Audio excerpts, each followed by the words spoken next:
जय हिंद। आपके साथ मैं हूं फरहान सिद्दीकी और आप जुड़ चुके हैं लाइव टाइम्स के ग्लोबल नेटवर्क के साथ। भारत के पड़ोस में शतरंज की बिसात बिछ चुकी है। इसमें शह मात के खेल में भारत पाकिस्तान पर भारी पड़ रहा है। माना जा रहा है कि यह स्क्रिप्ट विदेश मंत्री एस जयशंकर की लिखी हुई है, जिन्होंने तालिबान पर नरमी बरतकर पाकिस्तान को पटकनी दे दी है। ये तस्वीर पाकिस्तान के होश उड़ाने के लिए काफी है। ये तस्वीर चीन को बड़ा झटका देने का मादा रखती है। ये तस्वीर हिंदुस्तान के दुश्मनों के लिए परेशानी का सबब है। एशिया और दुनिया के जियोपॉलिटिक्स रिलेशन में यह बेहद अहम राजनीतिक हलचल है। भारत अफगानिस्तान के रिश्तों की नई कहानी गढ़ने के लिए भारत ने नई स्क्रिप्ट लिखी है। बताया जा रहा है कि यह उपज है हिंदुस्तान के विदेश मंत्री एस जयशंकर के दिमाग की, जिन्होंने ये पटकथा तब लिखी जब पाकिस्तान से भारत के रिश्ते बेहद खराब दौर से गुजर रहे हैं। खुद पाकिस्तान भी अफगानिस्तान के साथ लड़ाई में जूझ रहा है। बेहद उथल पुथल भरे माहौल के बीच भारत के विदेश सचिव विक्रम मिस्री ने दुबई में अफगानिस्तान के कार्यवाहक विदेश मंत्री मावल्लवी आमिर खान मुत्तकी से मुलाकात की। विदेश मंत्रालय के बयान के अनुसार बैठक में अफगान पक्ष ने भारत की सुरक्षा चिंताओं के प्रति अपनी संवेदनशीलता जाहिर की है। बयान में कहा गया है कि भारत निकट भविष्य में मानवीय सहायता कार्यक्रम के अलावा विकास परियोजनाओं में भी शामिल होने पर विचार करेगा। विदेश मंत्रालय ने जानकारी दी कि अफगान पक्ष के अनुरोध के जवाब में भारत स्वास्थ्य क्षेत्र और शरणार्थियों के पुनर्वास के लिए पहले चरण में और अधिक मदद देगा। दोनों देशों के बीच इस बैठक ने यह साबित कर दिया कि भारत अपनी अंतर्राष्ट्रीय नीतियों में अफगानिस्तान के साथ अपने रिश्तों को प्राथमिकता दे रहा है। पाकिस्तान द्वारा अफगानिस्तान पर की गई एयर स्ट्राइक पर भारत ने कड़ा विरोध जताया था और अब भारत अफगानिस्तान को मानवीय और विकासात्मक सहायता देने में सक्रिय रूप से शामिल हो रहा है। इसकी भूमिका पिछले साल नवंबर में लिखी गई थी। विदेश मंत्रालय ने एक प्रतिनिधिमंडल अफगानिस्तान भेजा था। इसने 1996 में तालिबान सरकार में पूर्व सुप्रीम लीडर रह चुके मुल्ला उमर के बेटे मोहम्मद याकूब मुजाहिद से की। 2021 में तालिबान ने अफगानिस्तान की सरकार को सत्ता से बाहर करके वहां कब्जा कर लिया था।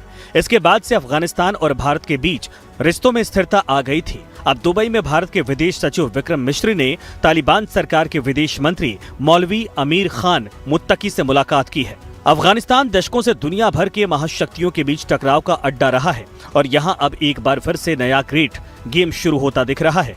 तालिबान और पाकिस्तान, जो कभी सबसे करीबी दोस्त थे, वो अब सबसे बड़े दुश्मन हो गए हैं।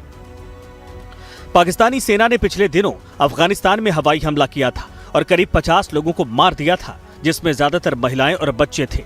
इसके बाद तालिबानी सेना ने भी डूरंड लाइन पर करारा जवाब दिया और करीब 20 पाकिस्तानी सैनिकों को मार डालने का दावा किया।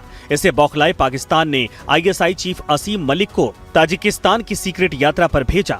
अब पाकिस्तानी मीडिया ने खुलासा किया है कि इस यात्रा के दौरान आईएसआई चीफ ने ताजिकिस्तान में नॉर्दर्न अलायंस के नेताओं से मुलाकात की। ये वही अलायंस है जिसे कभी भारत ने तालिबान के खिलाफ खुलकर सपोर्ट किया था। खबर है कि पाकिस्तान ने तालिबान को संदेश देने के लिए मुलाकात को मंजूरी दे दी है। मतलब ये कि पाकिस्तान ने अब तालिबान के दुश्मन से दोस्ती करने का फैसला किया है। पाकिस्तान को इस बात का एहसास हुआ है कि इससे बेहतर तो अशरफ गनी की सरकार थी, जिसने टीटीपी के आतंकवादियों को जेल में रखा था। तालिबान ने टीटीपी के आतंकवादियों को रिहा कर दिया। साथ ही अफगानिस्तान से अब अमेरिकी हथियार बलूच विद्रोहियों तक पहुंच रहे हैं। पाकिस्तान ने एक वक्त नॉर्दर्न अलायंस का खुलकर विरोध किया था, जिसे रूस, ईरान, भारत और तजाकिस्तान का समर्थन हासिल था। भारत ने नॉर्दर्न अलायंस को हथियार और पैसा भी दिया था। वहीं तालिबान को पाकिस्तान से मदद मिलती थी। यही नहीं, पाकिस्तान में ही तालिबानियों को ट्रेनिंग भी मिलती रही है। इसी बीच तालिबान ने सत्ता में आने के बाद भारत के साथ अपने रिश्ते मजबूत किए हैं। यही नहीं, भारत ने खुलकर अफगानिस्तान के अंदर हवाई हमले की कड़ी निंदा की है।